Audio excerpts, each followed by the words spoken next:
جب کوئی مصیبت واقع ہوتی ہے تو کہتے ہیں کہ ہم اللہ ہی کا مال ہیں اور اسی کی طرف لوٹ کر جانے والے ہیں۔ اور اے پیغمبر، جب تم سے میرے بندے میرے بارے میں دریافت کریں تو انہیں معلوم ہو کہ میں تو تمہارے پاس ہی ہوں۔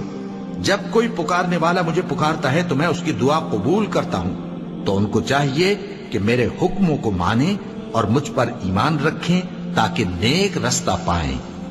اس وقت تم میں سے دو جماعتوں نے جی چھوڑ دینا چاہا، مگر اللہ ان کا مددگار تھا، اور مومنوں کو تو اللہ ہی پر بھروسہ کرنا چاہیے۔